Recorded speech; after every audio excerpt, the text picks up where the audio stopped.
Bismillahirrahmanirrahim. Assalamualaikum warahmatullahi wabarakatuh. Marilah sama-sama kita mulakan dengan baca Ummul Quran Al-Fatihah. A'udzubillahi minasyaitonirrajim. Bismillahirrahmanirrahim. Alhamdulillahirabbil alamin arrahmanirrahim maliki yaumiddin. Iyyaka na'budu wa iyyaka nasta'in ihdinas siratal mustaqim siratal ladzina an'amta 'alaihim ghairil maghdubi 'alaihim waladdallin. Amin.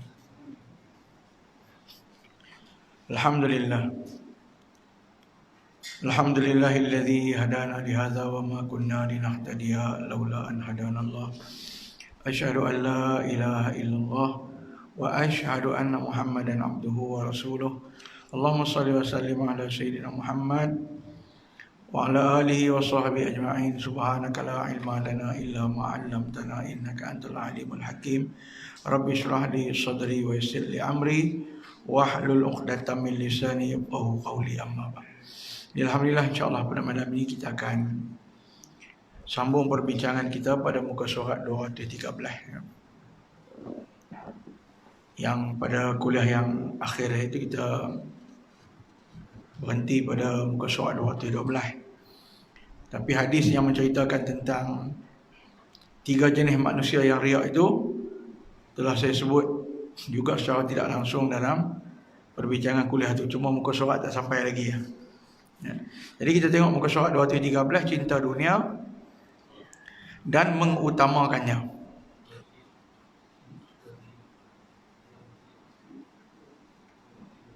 Betul ya? Oh ya kak. Muka soal lain kot. 215 Okey ya. Okey. Sama juga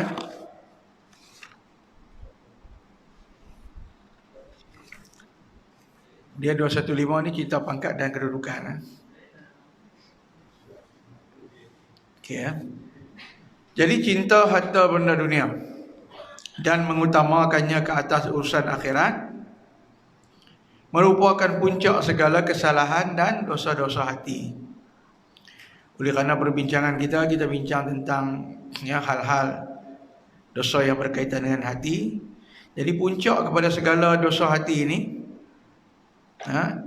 adalah dikata orang yang cinta kepada dunia dan mengutamakan dunia di atas urusan akhiratnya. Jadi daripada kesilapan seperti itu, dosa seperti itu, dia akan pecah kepada dosa-dosa yang lain. Punca dia main daripada apa? Hubbud dunia. Ya, cinta kepada dunia dan mengutamakan urusan dunia lebih daripada akhirat. Maka kita tidak di dalam agama kita ni tak salah. Tidak disalahkan kita ni mempunyai atau memiliki harta benda. Nak punya harta benda ini, kalau kita lihat kepada nasihat-nasihat hadis Nabi sendiri pun Nabi suruh cari beramal untuk dunia seolah-olah seakan-akan kamu akan hidup sampai bila-bila cari. Tetapi mencari harta benda dunia itu janganlah sampai menyebabkan kita berlaku tamak. Satu puncanya tamak kepada harta orang lain. Yang kedua, tamak kepada harta kita, yakni dia panggil kepada tajuk kita yang asal ni, sifat sangat kedekut. Kita tamak dengan harta kita, jadi kedekut. Kedekut sampai nak belanjakan bukan setakat untuk orang lain, untuk kewajipan kita, untuk kebajikan kita. Makan minum kita itu kebajikan, keperluan kita. Tapi untuk kewajipan kita apa? Mengeluarkan zakat misalnya. Pun oleh kerana dia kedekut, maka perkara itu pun ditahan atas dirinya sendiri. Orang yang kedekut nak bayar zakat asal kedekut, nak keluar belanja untuk diri dia kedekut. Walhal kadang-kadang harta benda yang diperolehnya itu disifat-sifat Sampai akhirnya harta itu bertimbun-timbun, dia meninggal dalam keadaan dia tidak menggunakan harta yang dia cari secara bersusah payah tu. Dia cari bukan main teruk, tuan-tuan. Cari-cari, himpun-himpun, seronok tengok angka. Buka buku bank misalnya kan, 500,000. Lepas tu bulan depan jadi pula 700,000. Lalu sampai 2 juta, 3 juta. Syok tengok. Orang yang simpan banyak tu, tuan-tuan, dia pakai habis tak?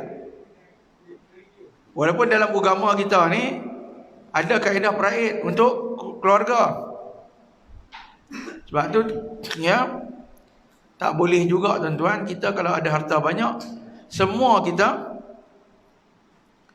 nafkahkan, kita wakafkan sehingga keluarga kita akhirnya kemudian jatuh miskin. Waris yang kita tinggalkan tu, kanak-kanak mati, kita ada 3 juta, wakaf habis semua, anak habis, akhirnya anak kau keluarga kita melarat, dosa macam tu. Sebab kita dalam Islam memang ada kaedah yang Islam membenarkan kita ni mewariskan harta kita. Adalah halangan-halangan dia yang tak bagi. Pasal apa? Anak tu dia membunuh kedua ibu bapaknya misalnya, maka dia tertahan daripada menerima harta pusaka. Anak yang bunuh bapa tak layak, tertahan daripada mendapat harta pusaka. Atau dia anak angkat, sebab ada larangan dalam Al-Quran. Maksudnya dia anak angkat mempusakai harta. Tapi macam mana nak bagi harta kepada anak angkat? Kita sayang dia. Kita boleh guna kaedah lain yang Islam bagi. Yang kaedah kedua iaitu hibah. Ada belaka. Sebab tu ada dalam agama kita kaedah-kaedah macam tu. Maka memiliki harta dan mempunyai harta tidaklah dicela, namun yang dicela adalah sifat tamak halabah dan sentiasa mendahulukan kepentingan dunia atas kepentingan akhirat. Kan? Habis kau belah dunia, akhirat cukup kedekut. Kan? Nak infak, nak sedekah. Kalau untuk masjid RM5 pun diungkit-ungkit, diulang-ulangnya. Tapi kalau habis untuk benda lain, untuk hobi misalnya, untuk keseronokan yang tidak mendatangkan faedah, maka manusia kadang-kadang mengutamakan benda-benda yang tidak mendatangkan faedah. Bahkan kadang-kadang benda tu tak akan masuk dalam timbangan amal pun. Ulun untuk benda-benda yang tak datang faedah. Kan? Bukan salah, kadang-kadang tak salah, sukan, tak salah. Tapi bersukan sehingga melalaikan kita meninggalkan sembahyang. Walaupun sukan tu harus, dia jadi haram kerana sebab yang lain. Haram li ghairi. Kalau haram li zati, dengan sebab zat dia sendiri itu kita dah sebut banyak kali dah. Haram apa? Arak. Kerana zat dia sendiri dah haram dah. Haram babi, kan? Maka babi haram kerana zat dia haram. Itu pun kalau tuan-tuan tengok, yang haram li zatih ini kadang-kadang boleh berubah menjadi wajib pula makan bila berlaku keadaan darurat. Nasib baik tak darurat, kan? Kan, ini bukan, tak ada, ni tajuk ni, tuan-tuan jangan duk gelak pasal apa, saya pun tak tahu. Kan, pasal apa? Dalam hak yang berkaitan dengan Allah bagi. Kan, lepas tu saya pernah sebut dulu, kuliah-kuliah yang dulu lah, kalau tuan-tuan ingat, masuk dalam hutan, jumpa makanan yang dimiliki oleh orang, misalnya duduk atas pondok derian orang ada beras semua kan. Kita tak makan, nak mati ni. Nak makan hak tu ke? Atau nak makan babi? Maka pada ketika tu adalah haram makan beras tadi tu, kerana dia kepunyaan orang. Tetapi babi ini milik alam, Allah punya. Boleh. Tak, kalau ikut aku akan kita nak makan babi kan, nak makan, kalau pakcik lah nak makan nasi ke babi? Tentu nak makan nasi ya.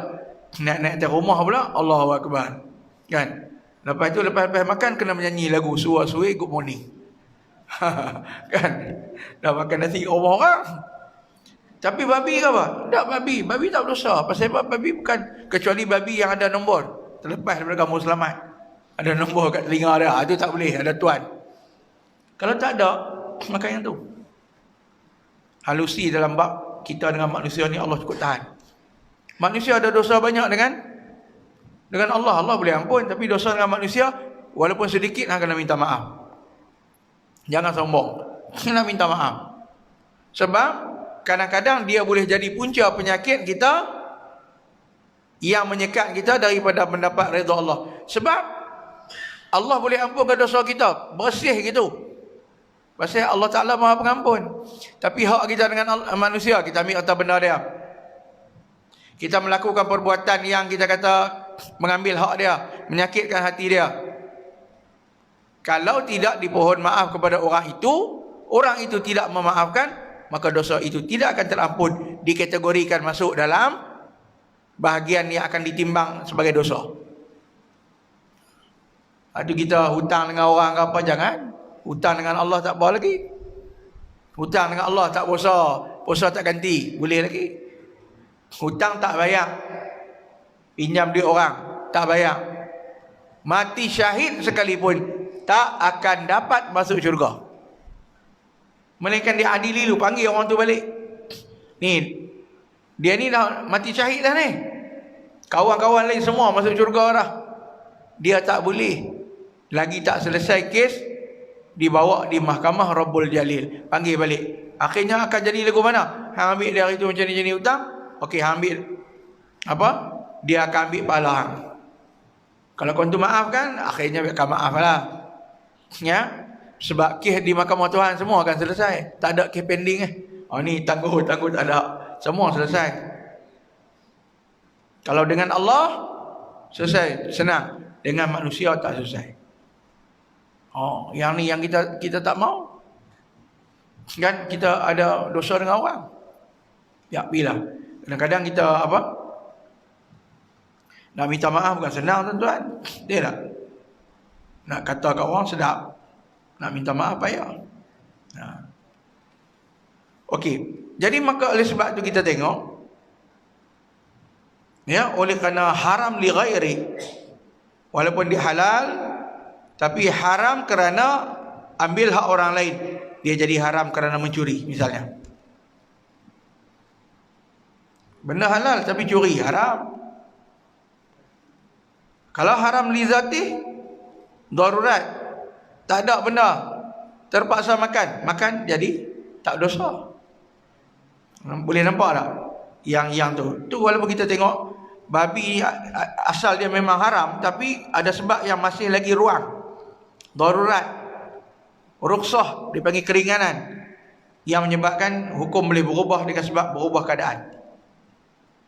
Tapi kalau haram li ghairi, keadaan asalnya halal, tapi kerana keadaan masalah yang menyebabkan dia jadi haram, dia tidak akan dapat jadi halal lagi.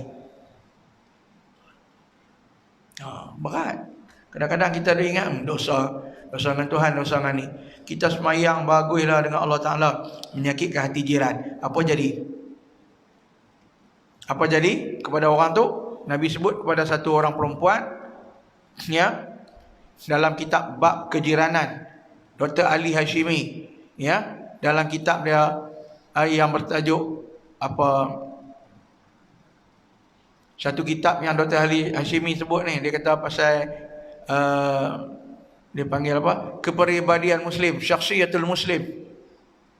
Muslim yang berperibadi harus bagaimana? Lebih kurang masuk macam itulah. Antaranya bab kejiranan. Dia ni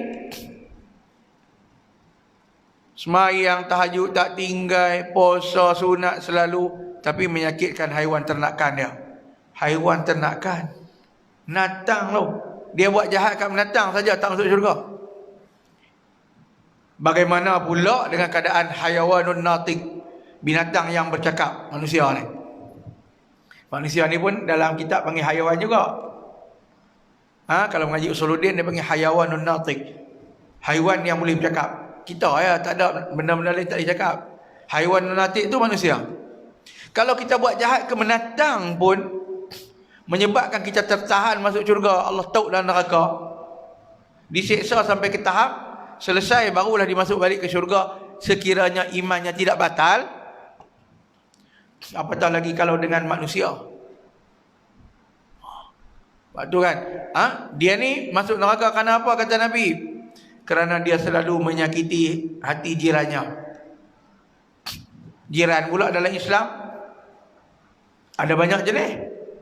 Jiran dalam negara, sama-sama warga negara, rakyat Malaysia, itu pun jiran cara besar lah. Kemudian jiran dalam Korea kita, 40 biji rumah, taman ni kira dia lah. Kemudian jiran yang dalam tu ada jiran Islam, jiran kafir pula. Dan ada orang yang dia ada ciri-ciri jiran yang banyak. Jiran yang serumah dengan kita, ibu bapa kita, anak kita, jiran kita. Kita pasang radio, ganggu dia, tak boleh. Ganggu dia nak tidur, saya tak boleh. Pasal apa? Dia jiran dalam rumah, dia bilik lain. Kan, kita bilik lain. Jiran serumah, dia pula ada hubungan qarabah, adik-beradik darah dengan kita. Lepas tu pula dia orang Islam lagi pula. Oh, 3 hak dia. Macam mana keadaan kalau fikirannya seseorang itu menyakiti jirannya yang ada hak banyak? Hak banyak. Kan? Kalau dengan hak yang tak banyak pun kita tak boleh. Tambah pula orang tu, kita patut utamakan dia. Kalau bagi sedekah, nak bagi sedekah kat orang lain ke kat adik-beradik kita? Adik-beradik kita nombor 1. Dia Islam, dia fakir miskin, dia adik-beradik kita. Dia lagi banyak syarat. Waktu Islam dia ajak kita, atok kita tu cukup cantik dah. Ya, sebab tu ya ada pendapat di kalangan ulama yang memakruhkan kita memindahkan zakat kita ke negeri yang lain. Kita nak bayar zakat, duduk di Kedah, duduk di Lunai, nak bayar zakat. Kecuali adik-beradik kita, dia duduk Kuala Lumpur tu tahan lagi, pasal dia adik-beradik kita, qarabat.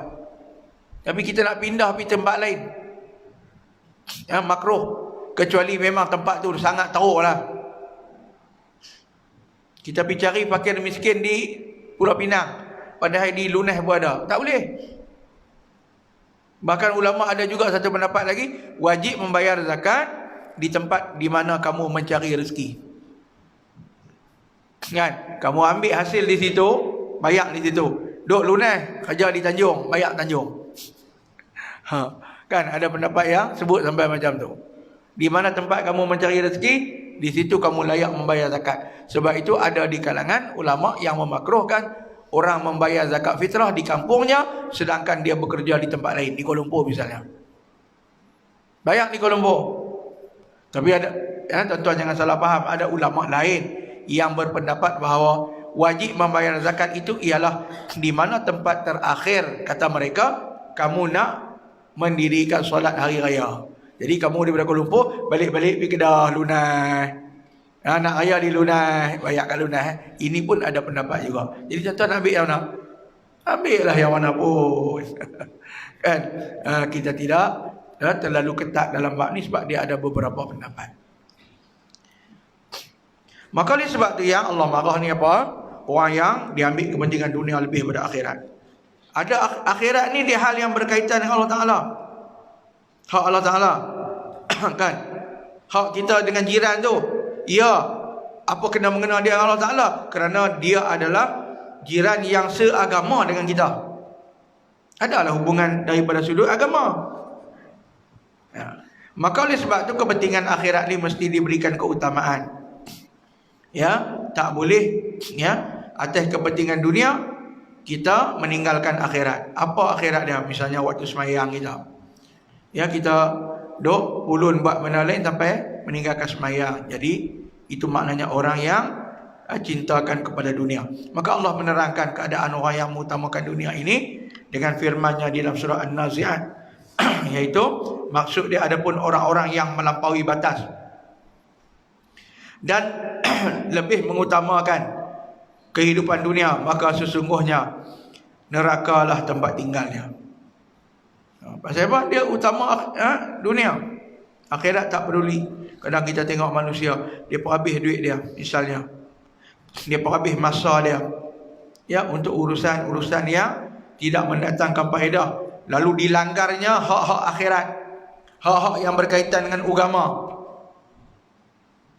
Sebab itu, kan, apabila misalnya, ya, seseorang itu dia meninggalkan satu kewajipan yang diwajibkan oleh Allah Subhanahu Wa Taala ke atas diri dia, lalu dia pitumpu dalam hal yang lain, ya, walaupun perkara itu juga, dunia itu juga membawa kebaikan, maka tetap berdosa. Apatah lagi kalau dia tinggalkan akhirat dia untuk urusan dunia yang termasuk urusan melakukan dosa. Dia tak semayang pasal apa? Pergi mencuri lagi teruk, kan? Kalau dia buat baik pun. Tapi ada juga misalnya, ya, yang berkaitan misalnya hak manusia yang kita kena dahulukan. Macam mana dahulukan hak manusia berbanding dengan hak Allah? Kita nak pergi semayang, dalam perjalanan kita semayang, tiba-tiba berlaku kebakaran, kita pun pakat tolonglah, corok air, tak habis-habis hidup tolong corok air, sampai nak habis waktu semayang, ya, misalnya semayang maghrib, nak habis dah, nak masuk isyak. Boleh tak kita kata tak puas aku nak pergi semayang, lalu saya ikut main corok balik? Tak, yang ni mesti mendahulukan hak manusia. Kadang-kadang Allah Ta'ala ni dalam bab hak dia ni, dia boleh lebih kurang. Nah, tuan-tuan faham kan? Maksudnya dia tak perlulah pergi semayang dulu. Ataupun contohnya dia tengah semayang, Allahu Akbar, duduk rakaat kedua dah. Duduk rakaat kedua, tiba-tiba dengar orang jatuh surau pula tepi sungai. Orang sebelah tu nak lintas, nak main semayang, naik perahu, berdebum jatuh. Tolong. Jangan, kita pun tak apa. Habis semayang tu. Ni nak Allah Ta'ala ni, mana boleh tinggal. Yang kawan tu 20 pelam. Kena selamatkan kawan tu dulu, kan? Selamat, lagi main semayang balik. Dia kata kalau ada orang tanya tu, Ustaz, kalau dia selam, nak selamatkan tu sampai habis waktu semayang, apa punya kes ni, dia selamnya lama ni. Kan? Kalau takdir macam tu lah, dia selam, tarik kono, nak selamatkan tu sampai tertinggal waktu semayang. Ataupun dipegangnya kaum muslimat, hak jatuh tu pula perempuan, ya astagfirullahaladzim, nak pegang perempuan tak boleh ni. Minta maaf lah makcik, saya bukan tak boleh tolong, tapi haram orang lelaki pegang perempuan. Malah makcik tu mati gitu ya. Boleh ke lagu tu? Tak, pada ketika tu pegang pun tak apa. Jangan nak sampai atas darat tu pegang lagi heret sampai rumah. Kan? Dia takut pun tak patut padan lah. Hang selamat tarik dia atas darat, dah lah. Pada kadar dia lah. Islam ni dia ajar kita cantik dah, kan? Kaedah-kaedah ni.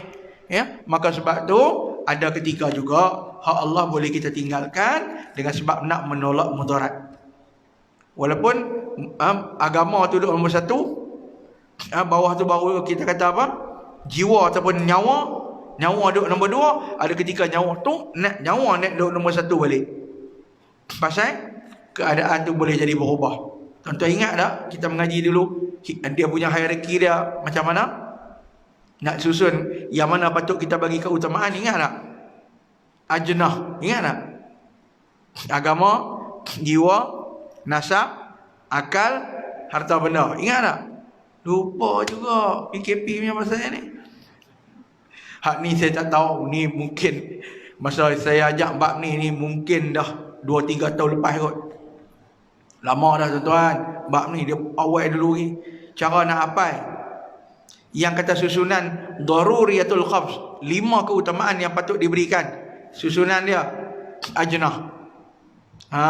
Ajnah tu apa dia? Agama, jiwa ni maksudnya nyawa. Agama, jiwa, nasab, keturunan, kemudian akal, kemudian baru harta benda. Ini apa dia? Soalan Pak Isa. Tuan-tuan hafal, mengaji agama ni kena menghafal. Dia tak? Kau tak menghafal macam mana? Tapi ya, siapa hafal banyak, dia boleh banyak. Tapi hafal saja pun tak jadi faedah kalau tidak tahu menggunakannya. Makcik hafal resepi macam-macam. Tanya resepi, nak buat barang macam ni, yang ni, berapa gram, makcik tak nak masak. Jadi, dia kena bukan takat tahu saja, kena tahu goi dengan tahu proses dia. Kan? Maka oleh sebab itu Allah Ta'ala kata orang macam ni duduk dalam neraka pasal apa? Pasal dia pulun untuk urusan dunia dia sehingga meninggalkan akhirat. Tambah-tambah yang berkaitan dengan hak yang sangat besar. Apa dia hak yang sangat besar? Kalau tuan-tuan susun ikut hierarki, nombor satu hak daripada sudut kita lah dengan yang lain, pihak yang lain ni. Yang pertama hak dengan Allah, kan, sebagai pencipta kita. Kok mana pun hak Allah mesti diutamakan kecuali dengan beberapa kelonggaran saya sebut tadi, keringanan tadi tu. Kemudian manusia, baru manusia. Kan? Lepas manusia baru binatang. Kalau kita nak selamatkan manusia terpaksa bunuh binatang, ada syariat dia, sembelih. Saja-saja memanah binatang, jadikan binatang sebagai sasaran panah kita. Bubuh ayam tu panah. Piu, piu, piu. Dia jadi sasaran, haram. Tapi kalau panah ayam untuk makan, boleh pula. Nampak tak? Jadi binatang tu nombor 3. Allah, manusia, binatang. Dalam manusia ni pula, dia ada pula, bukan semua manusia, dia ada ranking dia pula. Yang pertama adalah apa dia? Ya? Jangan pakcik. Ibu bapa. Ibu dulu. Kan? Bila Nabi sebut, siapa? Ya, kepada ibu. Kemudian kepada siapa? Ibu. Kemudian siapa? Ibu. 3 kali mak. Kemudian yang keempat baru Nabi kata, kemudian baru pada bapa kamu. Pak duduk nombor 4. 1 ibu, nombor 2 tempat pertama ibu, tempat kedua ibu, tempat ketiga ibu, tempat keempat baru pak. Barak kan? Tapi ibu kena tahan kata apa? Ibu tahan kat pak, pak jadi nombor 1 balik secara tak langsung.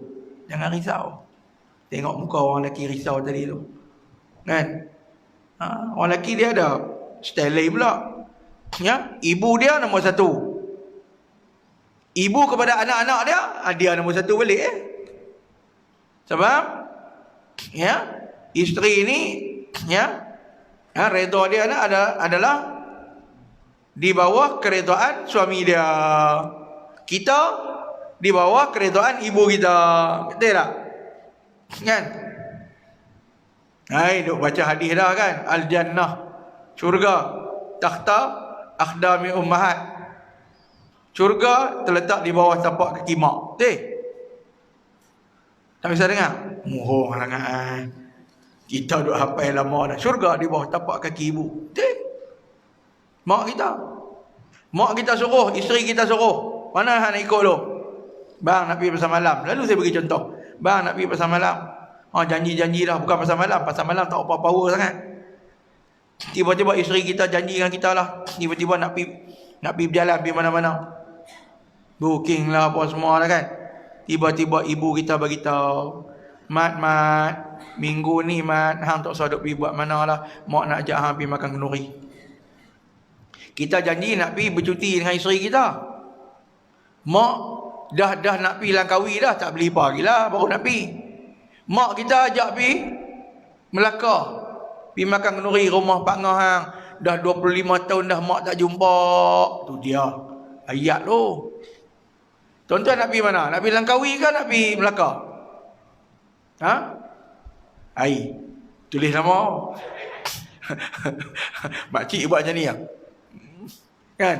Dak pergi Melaka. Bagi tahu kat isteri kita, minta maaf, ini urusan Seri Paduka Baginda yang dipertuan ibu. Bukan agung, mak kita tu yang betul agung. Sak kali. Tu kadang-kadang saya kan pagi tadi kan. Saya dah ada jadual, saya dah pagi tadi. Duduk di rumah, lepas saya balik Apa exercise sikit tu, saya pun mandi. Elokkan ambil kunci ya. Tengok bunyi telefon mak. Naik mak tu kira Allah. Tak suara bunyi apa. Ni mesti ada mak kita telefon, mesti dia. Takkan dia nak panggil saya, "Ada bang, telefon saya saja." Ada pernah mak telefon gitu? Tak ada. Bang, hang dah kerja tak pagi ni? Soalan tu. Kalau mak saya, "Abang hang ada kerja tak?" Kalau saya ada kerja sekalipun, saya bang, "Tak ada mak." Saya akan jawab macam tu. Tak ada. Hang tak nak pergi mana-mana? Ada sebenarnya nak pergi. Baru abang pula ada. Mak nak pergi mana? Nak pergi tengok mak tok hang tak? Nak pergi tengok tok hang. Kan? Tok saya pun 90 kan lebih lah tuan-tuan. Orang tua-tua zaman dulu ni, dia punya rekod kan ni sangat. Nak pergi tengok tok. Nak pergi tengok tok. Okey. Bagi syarat saya pergi satu tempat nak selesai kerja mak. Minta izin macam tu kan. Kalau dia kata tak, hang mai pergi rumah tok tu, saya pergi rumah tok lah. Tapi kalau saya kata mak, pukul 11 boleh tak? Ni pukul 9 nak pergi buat kerja saat.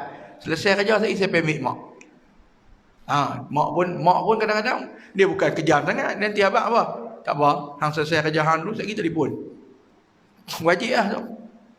Ya, kalau macam tu tuan-tuan, tidak dapat mesti kita berusaha untuk menyempurnakan permintaan ibu kita. Pasal masa kita kecil-kecil dulu, nak apa mak kita bagi? Nak makan ni, minta kat ayah kita nak makan ni. Semua ayah kita turut kita, kan? Turut nak ni bagi kan? Ya, jadi apa salahnya kalau sekiranya kita pula yang menyempurnakan niat dan hasrat mereka. Ya. Contoh ingat satu kisah yang orang kata kisah ni Israeliat. Kisah satu orang Juraij. Juraij ni kaki semayang. Dia duduk atas surau, mak dia panggil Juraij, dia duduk puluh semayang, dia tak menyahut panggilan ibu dia. Dia duduk puluh semayang zikir, mak dia duduk panggil. Kali mak dia kecil hati dengan dia. Mak dia panggil, bukan suruh apa lagi, mak dia panggil dia. Dia tak menyut. Jadi kita ni kalau mak kita panggil menyut. Apa yang dia larang, apa yang dia suruh, ikut. Pasal kes Juraij ni, bila mak dia duduk kat bawah, dia ni kaki semayang, tok alim, bukan sembarang orang, tok guru lah sama lah. Kaki ibadat. Mak dia panggil Juraij, dia buat tak tahu. Lalu apa jadi? Jadinya ialah mak dia kata, "Ya Allah, ya Tuhanku, Juraij tak menyahut panggilanku, timpakan kepada dia fitnah, ya Allah." Allah, makcik, jangan doa kat anak lagu tu lah. Jangan doa kat anak lagu tu. Sekalipun anak kita derhaka kat kita, jangan doa. Pasal mulut mak ni, Allahu Akbar, dia punya masin dia lah pahit. Bukan masin, pahit. Macam mana pula masin jadi pahit? Dah dahsyat sangat punya masin. Tak lama kemudian, Juraij ni orang dengki kat dia. Dia ni pasal baik sangat, terlalu baik sangat. Dia upah satu orang perempuan. Dia kata apa? Hang punya segak, tapi hang tak boleh goda Juraij. Perempuan tu kata apa? Ada. Juraij kalau tengok aku meleleh elok. Dia kata lah ni macam ni, kalau hang berjaya goda Juraij untuk melakukan zina dengan hang, kami akan bagi hadiah. Kan? Jadi macam mana punya cerita lepas tu? Perempuan tu main goda Juraij, duk panggil Juraij tak layan. Dia akhirnya dia penat, dia pun masuk bawah macam nak sah lah, surau. Masuk bawah, jumpa dengan kawan, hat belah kambing. Kawan tu Ahmad Albab. Duk belah-belah kambing, hangat kau pergi duk bawah pondok Juraij. Perempuan ni main-main, tak ada Juraij. Orang belah kambing pun jadi lah,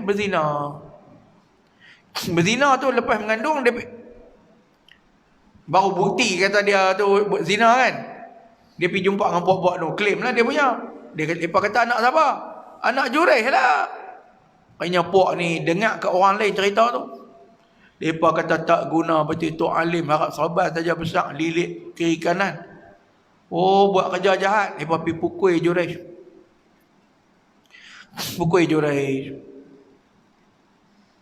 Kan? Bila bukan dia mengandung, masa dia beranak tu. Perempuan ni beranak, dia tanya anak siapa, dia kata anak Juraij. Jadi cerita ni ada kisah tentang bayi yang boleh bercakap sejak kecil. Akhirnya dia kata tanya budak ni. Dia nak tanya budak ni siapa apa hang, dia abang belah kambing. Tuan-tuan, Juraij walaupun selamat, Allah Ta'ala selamatkan dia daripada fitnah, tapi tertimpa tak fitnah kat dia awal-awal tadi, kena juga. Punca apa siapa? Tak menyut, mak panggil, kan?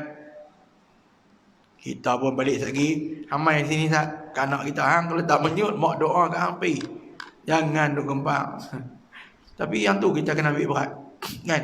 Dah kita mengaji bab ni, oh tak berani tuan-tuan. Kalau mak panggil, abang, ya. Satu lagi jadi anak, kalau mak kita panggil, jangan duk tak menyut. Jangan tak menyut. Saya cukup marah kalau anak saya panggil, abang, dia tak menyut. Bang, rupanya dia duduk ada. Hang dengar tak sah ayah panggil? Dia tak dengar. Main sahang. Saya suruh dia berdiri tang tu. Abang, dia dengar menyut. Hang pergi belakang lagi. Bang, ya. Kadang saya suruh pergi sampai rumah jiran tu. Malu dia beritahu, tak mau malu, hang tahu malu. Tapi nak ajak dia, kalau kau panggil tang tu hang boleh dengar. Pasal apa duk tang ni hang tak menyut? Saya biasa buat kan anak saya. Orang panggil, kena menyut. Ya. Sagi mai lah. Bukan kita bila ya tu kena terpacak. Ni pelan-pelan lah mai. Kalau tak menyut, kita bimbang jadi kes macam Juraij. Kadang-kadang lah maklum lah makcik, tengah-tengah duk masak, lupa beli buah pelaga ya. Benda lain semua ada, buah pelaga. Gaya-gaya nak tomeh tak ada. Allah. Yang kawan ajak kita pula, abang, hang kalau buah benda lain, buah pelaga tak buah tak jadi. Tu pula syarat tu. Jadi nak tomeh buah pelaga habis. Buah pelaga pula bukan main mahal. Tahu tak mahal? Sekilo 260 lebih. Pakcik makan ya, mana tahu. Buah pelaga kan, kadang-kadang 3 biji 5 upang. Tu dalam plastik tu. Buah pelaga mahal. Jadi tak ada buah tu. Akhirnya kita pun suruh anak kita, dia dah buat loklai ambil basikal pelan. Kita kata aku tomeh nak hangit dah duk. Lepas tu kena pula kawan tu tak balik lambat. Dia duk tunggu nak tomeh ni.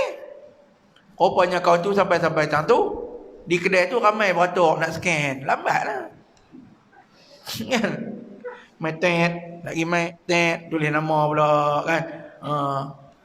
Jadi terus nak sampai rumah. Lambat. Makcik jangan mulut hebel. Pergi mana? Terus ada balik terus lah senang. Jangan.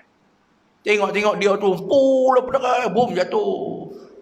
Lubang, kepala terantuk di rider, mati tang tu. Pasal apa? Masin bulu mak dia. Jangan doa. Jadi macam tuk-tuk, orang tuk-tuk kita dulu duk buat. Bertuah punya budak, muntah kat aku pula dah. Bertuah punya cucu. Geram tak orang tengok. Berak pula. Kencing pula atas dia. Dulu kan ada pampers. Dulu semua napkin. Dia bantai-bantai basah. Bertuah sungguhlah budak ni. Dia panggil bertuah walaupun benda tu tak bertuah pun. Pasal itu doa.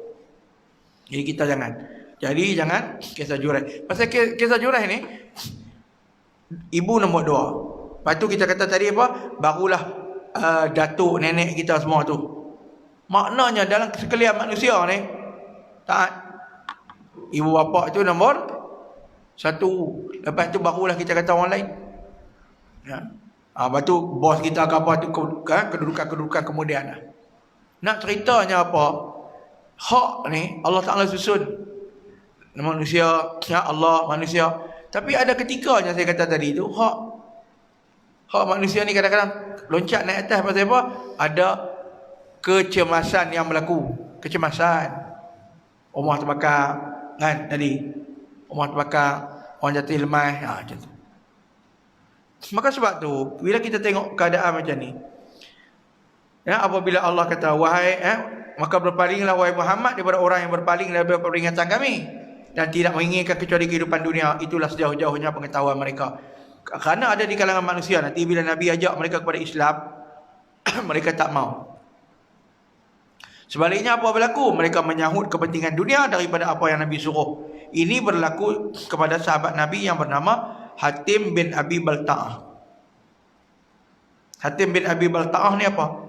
Kan? Ada seorang sahabat Nabi ni, bila Nabi ajak pergi perang, buat persiapan, mereka duk ralit pasal masa perang Tabuk tu, musim panas. Kurma tengah duk masak, nak kutip kurma. Mereka duk ralit, orang lain buat persiapan, rombongan Nabi keluar, mereka pun keluar. Main-main Nabi dah pergi terlepas. Nabi pergi perang Tabuk, perang balik daripada perang Tabuk, kan? Nabi tak bercakap dengan mereka. Mereka bagi salam, Nabi tengok kat belah lain. Sampai 40 hari je bah. Tuan bayang, bagi Assalamualaikum Rasulullah. Kemudian kemuncak lepas beberapa minggu, mula-mula mereka jumpa tu, beberapa minggu lepas tu, Nabi perintahkan pula, mereka dengan bini tak boleh duduk serumah. Basin, bini kena pergi balik rumah pak dia. Hai tuan-tuan, kalau kena pulau macam ni tuan-tuan, tak boleh duduk. Dengan bini pun tak boleh. Ni perintah Allah. Tapi sahabat Nabi ni punya beriman dengan Allah, sedap kesilapan mereka. Mereka walaupun mereka tahu mereka buat silap, tapi mereka tak marah, tak tentu pasal mereka sedap. Mereka koreksi diri balik, mereka muhasabah, mereka tengok-tengok yang ni salah, bukan salah Nabi, memang salah dekat mereka. Pasal Nabi suruh buat persiapan, mereka tak dengar. Tiba-tiba terlepas balik, Nabi tak bercakap. Mula nak kecil hati juga, tapi dia tak jadi kecil hati, dia jadi sedih. Dia rasa menyesal. Dalam pada cerita macam tu, Rom telah hantar orang datang memujuk mereka. Rom punya jauh tuan-tuan, tahu cerita. Zaman tu bukan ada WhatsApp apa pun, internet pun tak ada, Instagram pun tak ada, telefon pun tak ada. Tapi Rom dah mai pujuk, amailah dah hang Nabi hang sendiri pun dah dah pulau hang, lah ni mai ikut kami lah, hidup di Rom akan dapat kemewahan. Lelaki tu tak mau. Sampai akhirnya kemudian datang turun perintah Allah Ta'ala. Kata Allah memaafkan mereka. Kemudian Nabi dengan segera memanggil sahabat supaya panggil mereka tu cepat-cepat. Nabi terus bacakan ayat tu. Abang kata hampa sebenarnya sudah diampunkan oleh Allah Subhanahu Wa Ta'ala. Allah nak uji tu istiqamah kepada Allah. Kalau mereka ikut cakap Rom tadi, seperti ayat ni, iaitu mereka berpaling daripada peringatan Allah. Mereka pilih apa? Pilih kehidupan dunia. Nak seronok, nak happy, nak apa, ikut Rom. Kan? Ini boleh jadi panduan kepada kita. Biarlah bila kita melaksanakan Islam apa semua dalam kehidupan kita, kita buat kerja Islam sebagainya, nampak macam rugi. Hang meniaga tak murung sikit pun, bila nak untung? Ya, bila tak untung pun. Jangan tengok aku ajak cara hang nak murung macam mana. Biar pilih. Kadang-kadang orang buat kerja jahat untung. Kita buat kerja betul ni tak untung tak mana. Biar pilih. Yang kita nak cari dunia ke keredaan Allah? Cari keredaan hukum syariat. Kita tak boleh jadi penipu. Pasal Nabi kata bukan di kalangan kami orang yang menipu, bukan di kalangan kami orang yang khianat. Maka haram kat atas kita melakukan pengkhianatan, baik dalam sebarang urusan kita. Dan tak boleh menipu. Kerana Nabi celup jari dalam gandum, tiba-tiba gandum melekat. Nabi tahu kau peniaga ni telah ambil gandum yang kering, bubuh atas gandum yang basah. Bila timbang lari. Gandum ni kena hujan. Tapi kalau di atas orang kena gandum, orang pegang, basah orang tak mau beli, dia tudung kat atas dengan gandum kering. Nabi celup jari terbenam sikit, angkat-angkat, di hujung jari Nabi terlekat gandum basah. Sebab dia melekit kan, dia ada kanji. Nabi kata bukan di kalangan kami orang yang menipu. Nampak tak? Kita tak boleh menipu. Janganlah tuan-tuan. Jangan duk kata pula tipu sunat. Amboi, tipu sunat pula dah. Mana ada bohong sunat? Mana ada tipu sunat? Tipu berdosa, kecuali tipu nak menyelamatkan nyawa. Itu pun diharuskan, dibenarkan kerana nak tolak mudarat. Kita nampak satu orang lari, terpah masuk dalam rumah kita. Tolong saya bang. Tiba-tiba mai 10 orang bawa parang apa semua. Bang ada nampak tak bang? Seorang laki-laki lalu kat ni tadi, ada nampak belakang pintu rumah saya. Pasal apa? Kita tak boleh mohong dosa. Kok tu pula dah. Nah kan? Kalau kita tak ketahuan pasal apa, boleh jadi dia ni, depa ni nak bunuh. Dia ni orang tak bersalah. Bohong pada ketika tu. Ia dibenarkan untuk menyelamatkan nyawa yang kita tak pasti lagi kes dah. Tapi yang lari mai tu polis. Polis yang main ligan tu 3-4 orang. Hak main lari menyorok rumah kita tu pun nampak macam tekpit. Tu tak apalah abang. Ini kata boleh tak mohong dalam keadaan yang tak pasti tu. Kan? Mohong dalam kes suami isteri bergaduh. Kan kita pergi jumpa dengan bini dia. Nah hang baliklah. Kan? Abang Man hang tu duk teriak makan pun tak lalu. Lepas tu Nah kata, sungguh sungguh pada Heman tak teriak pun. Tapi kita nak mendamaikan ni. Boleh. Tapi jangan dah buat kerap-kerap. Hilang orang tak percaya dah. Kan? Kan? Yang tu jenis bohong macam tu ya. Bohong nak elak gaduh ni.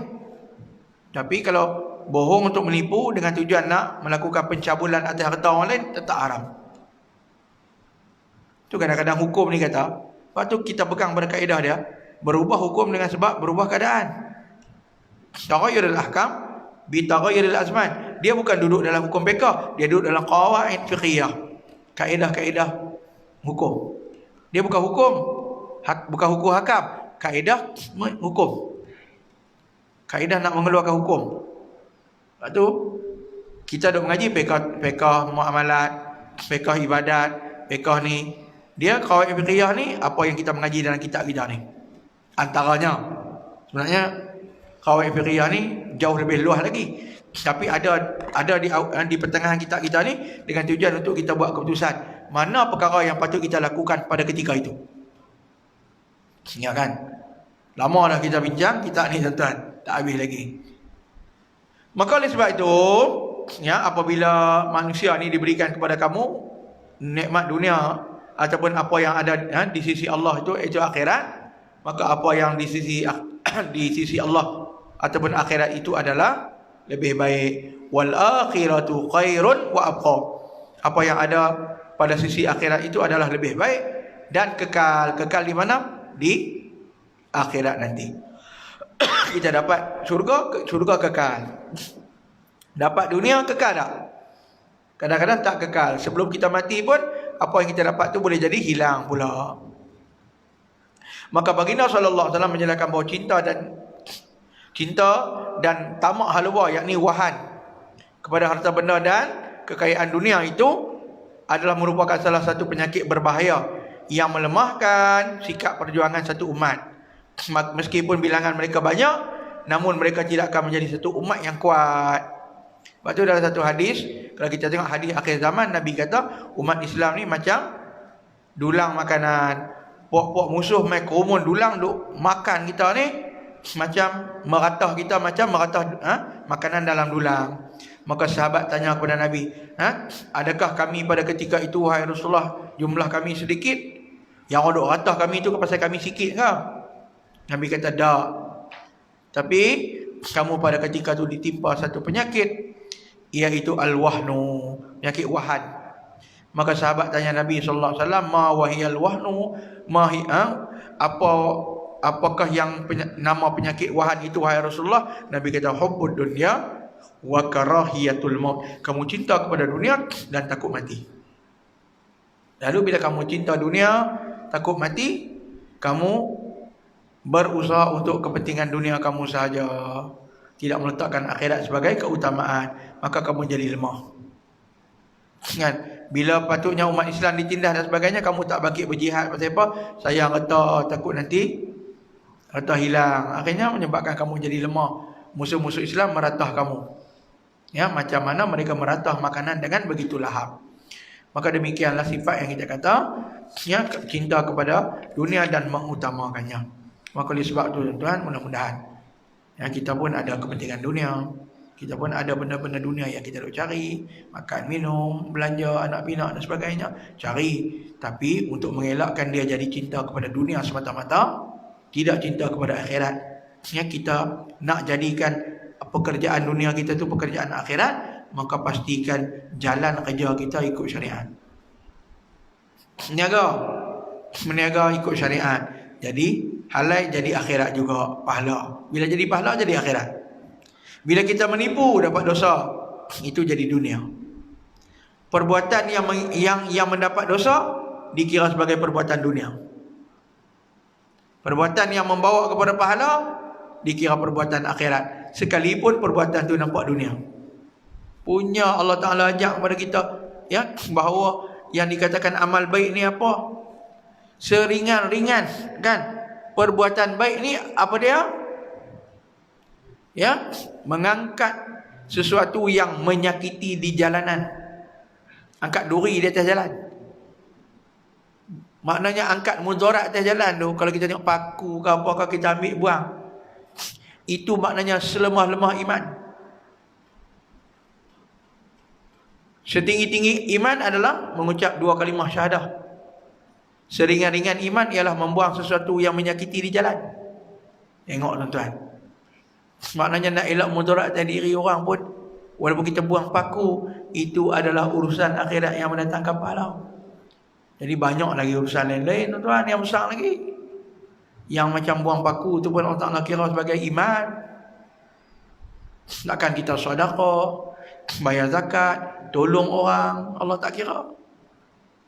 Kan kembali balik pada ayat, siapa-siapa yang buat benda walaupun sebesar zarah, benda kecil, benda berdosa, dapat dosa, dapat balasan di akhirat, neraka. Siapa buat benda baik walaupun sebesar zarah, dia akan tengok juga perbuatan baik itu dalam bentuk balasan, iaitu syurga. Faman ya'mal mithqala dzarratin khairan yarah wa man ya'mal mithqala dzarratin syarran yarah. Jadi kita ada 2 pilihan. Kan? Apa dia? Yang ni syarrun. Kan? Yang ni apa? Khairun. Syarrun khairun. Bunyi dekat run juga. Nak run mana? Syai ke khay? Bunyi pun dekat-dekat sama. Syai, khay. Syarrun khairun. Bunyi sedap-sedap. Jadi kita pun balik buah nama Syarrul Hisham. Syarul, orang patut Syahrul, dia pergi buah Syarrul. Banyak orang kita bubuh nama kadang-kadang tak kenal. Jadi Allah kata Syarrun belah kiri, khairun belah kanan. Baik, pilihlah yang khair, yang akan ditulis oleh malaikat belah kanan. Buat belah kiri, malaikat belah kiri tulis. Nak buat, pilihan di tangan kita. Jadi mudah-mudahan kita doa kepada Allah Ta'ala supaya bagi kebaikan yang banyak kepada kita. Ampunkan dosa kita tuan-tuan. Ya, minta ampun banyak-banyak. Dosa kita banyak, kan? Ya, dosa kita minta ampun dengan Allah, minta ampun dengan manusia, halaikan dan segala kesilapan, segala harta benda yang kita ambil dengan hawa dan sebagainya. Mudah-mudahan, ya, dengan kebaikan yang Allah Ta'ala bagi kepada tu, melayakkan kita. Sebab bila kita kekal dalam keadaan dosa, macam kita kata Juraih tadi tu, bila kekal dalam keadaan dia ni tak menyahut panggilan mak dia, perkara buruk semai kepada dia tu tak berhenti. Nampak tak? Dia rentetan, berlarutan. Orang buat jahat, kejahatan tu akan berlarutan dalam diri dia. Orang buat baik, perkara kebaikan akan berlarutan juga atas diri dia. Jadi kita nak mana yang berlarut dalam hidup kita ni, bertali-talian ni? Kita nak yang baik. Perbuatan baik, dia akan mengheret perbuatan baik yang lain. Kita main surau nak semayang, dia heret kita dengar kuliah, dia heret kita zikir, dia heret kita baca Quran. Nak pergi mencuri, kita pergi, bukan setakat mencuri, kan? Kita rosakkan benda orang, tidak boleh membunuh orang pula. Sebab baik, dia akan heret kita kepada baik, jahat heret kepada jahat. Terpulanglah kepada kita untuk memilih diri kita ni, meletakkan diri kita dalam penjuru yang mana satu. Sebab tu yang kita minta doa dengan Allah Ta'ala sebagaimana Allah Ta'ala berfirman, yang selalu kita sebut dalam ucapan awal-awal kuliah kita tu, kan? Siapa yang nak diberikan hidayah oleh Allah Ta'ala, ya Allah akan bagi hidayah, kan? Bila mana orang tu tak dapat hidayah, Allah akan tarik, bagi dia kesesatan. Siapa yang nak diberikan hidayah oleh Allah, Allah akan lapangkan dada dia dengan Islam, nak buat benda baik. Siapa yang Allah Ta'ala tak mau bagi hidayah, Allah sempitkan dada dia dengan Islam. Hak Islam dia tak suka, hak benda tak elok dia suka sangat. Jadi terdoronglah hati dia kepada yang buruk. Kita tak mau itu, kan? May yahdihillahu fala mudhillalah. Barang siapa yang telah diberikan hidayah oleh Allah Ta'ala, maka tidak ada siapa atau tiada yang boleh menyesatkan dia, kan? Amin ya Allah. Ya, ihdinas siratal mustaqim. Ya, siratal ladzina an'amta 'alaihim ghairil maghdubi 'alaihim waladdallin. Amin. Aku qauli hadza wa astaghfirullahal azim li wa lakum. Assalamualaikum warahmatullahi wabarakatuh. Ada nak tanya apa-apa tak?